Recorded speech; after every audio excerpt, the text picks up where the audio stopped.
గోవింద శ్రీ వెంకటేశాయ నమః.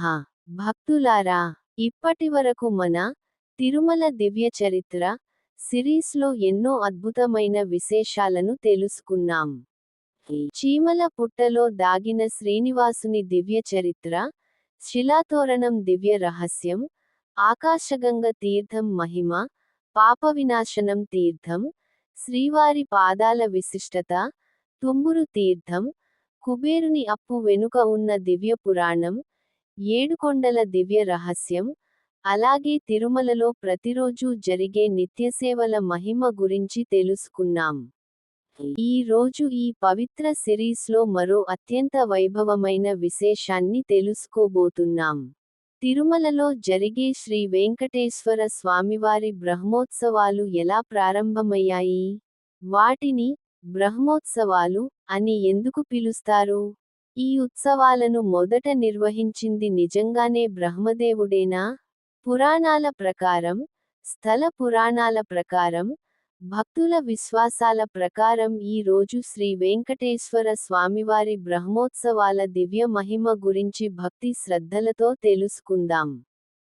గోవిందా గోవిందా శ్రీ వెంకటేశాయ నమః. తిరుమల బ్రహ్మోత్సవాల మహిమ బ్రహ్మదేవుడే ప్రారంభించిన దివ్య ఉత్సవమా? తిరుమల దివ్య చరిత్ర. గోవిందా గోవిందా శ్రీ వెంకటేశాయ నమః. ప్రియమైన ప్రేక్షకులారా, తిరుమలలో ప్రతి సంవత్సరం జరిగే శ్రీ వెంకటేశ్వర స్వామివారి బ్రహ్మోత్సవాలు ప్రపంచంలోనే అత్యంత వైభవంగా జరిగే హిందూ ఆధ్యాత్మిక ఉత్సవాల్లో ఒకటి. లక్షలాది మంది భక్తులు ఈ ఉత్సవాలను ప్రత్యక్షంగా దర్శించేందుకు తిరుమలకు వస్తారు. కానీ, ఈ ఉత్సవాలను బ్రహ్మోత్సవాలు అని ఎందుకు పిలుస్తారు? ఈ ఉత్సవాలను మొదట ప్రారంభించింది నిజంగానే బ్రహ్మదేవుడేనా? వాటి వెనుక ఉన్న పురాణ రహస్యం ఏమిటి? పురాణాల ప్రకారం, స్థల పురాణాల ప్రకారం, భక్తుల విశ్వాసాల ప్రకారం ఈ రోజు శ్రీ వెంకటేశ్వర స్వామివారి బ్రహ్మోత్సవాల దివ్య మహిమను తెలుసుకుందాం. బ్రహ్మోత్సవాల ఆరంభం. వెంకటాచల మహాత్మ్యం ప్రకారం, కలియుగంలో శ్రీమహావిష్ణువు శ్రీనివాసునిగా వెంకటాద్రిపై వెలసిన తరువాత, దేవతలందరూ తిరుమలకు వచ్చి స్వామివారిని దర్శించి ఆనందించారు. అప్పుడు సృష్టికర్త అయిన బ్రహ్మదేవుడు, ఈ కలియుగంలో భక్తులందరికీ స్వామివారి మహిమ తెలిసేలా ఒక గొప్ప ఉత్సవాన్ని నిర్వహించాలి అని సంకల్పించాడని స్థల పురాణం చెబుతుంది. బ్రహ్మదేవుడి తొలి ఉత్సవం.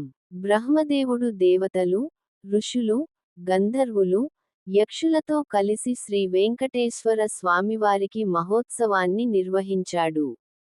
వేదమంత్రాల నడుమ ధ్వజారోహణం చేసి, ప్రతిరోజూ స్వామివారిని వివిధ వాహనాలపై ఊరేగింపుగా తీసుకెళ్లి దేవతలు పూజించారని పురాణాలు చెబుతున్నాయి.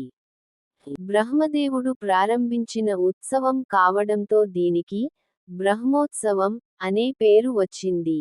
ధ్వజారోహణం. బ్రహ్మోత్సవాలు ధ్వజారోహణంతో ప్రారంభమవుతాయి. గరుడ చిహ్నం ఉన్న పవిత్ర పతాకాన్ని ఎగురవేయడం ద్వారా దేవతలందరికీ ఈ ఉత్సవానికి ఆహ్వానం అందించినట్లుగా భావిస్తారు. గరుడ సేవ మహిమ. బ్రహ్మోత్సవాల్లో అత్యంత ముఖ్యమైన సేవ గరుడ వాహన సేవ. భక్తుల విశ్వాసం ప్రకారం, ఈ రోజు స్వామివారిని దర్శించడం ఎంతో పుణ్యప్రదంగా భావిస్తారు. అందుకే లక్షలాది మంది భక్తులు గరుడసేవను దర్శించడానికి తిరుమలకు వస్తారు. ఇతర వాహన సేవలు. బ్రహ్మోత్సవాల సమయంలో శ్రీ వెంకటేశ్వర స్వామివారు అనేక వాహనాలపై ఊరేగిస్తారు. శేష వాహనం, హంస వాహనం, సింహ వాహనం, కల్పవృక్ష వాహనం, సర్వభూపాల వాహనం, గరుడ వాహనం, హనుమంత వాహనం, గజ వాహనం, సూర్యప్రభ వాహనం, చంద్రప్రభ వాహనం, రథోత్సవం. ప్రతి వాహనం ఒక ఆధ్యాత్మిక సందేశాన్ని సూచిస్తుందని సంప్రదాయం చెబుతుంది. చక్రస్నానం. బ్రహ్మోత్సవాల చివరి రోజు చక్రస్నానం నిర్వహిస్తారు. శ్రీ సుదర్శన చక్రాన్ని పవిత్ర తీర్థంలో స్నానం చేయించి, భక్తులు కూడా ఆ తీర్థంలో స్నానం చేస్తే పుణ్యం లభిస్తుందని విశ్వసిస్తారు. ఆధ్యాత్మిక సందేశం. బ్రహ్మోత్సవాలు కేవలం ఉత్సవాలు మాత్రమే కాదు. భక్తి, వినయం, సేవాభావం, దైవస్మరణను పెంపొందించే పవిత్ర సందర్భం. స్వామివారు భక్తుల మధ్యకు వచ్చి అందరికీ సమానంగా దర్శనమిస్తారనే భావాన్ని ఈ ఉత్సవాలు తెలియజేస్తాయి. ప్రియమైన ప్రేక్షకులారా, శ్రీ వెంకటేశ్వర స్వామివారి బ్రహ్మోత్సవాలు కేవలం ఒక సంప్రదాయం కాదు. పురాణాల ప్రకారం, ఇవి బ్రహ్మదేవుడు ప్రారంభించిన దివ్య మహోత్సవాలు అని విశ్వసిస్తారు. అందుకే ప్రతి సంవత్సరం లక్షలాది మంది భక్తులు ఈ పవిత్ర ఉత్సవాలను దర్శించి స్వామివారి కృపను కోరుకుంటారు. గోవిందా గోవిందా శ్రీ వెంకటేశాయ నమః.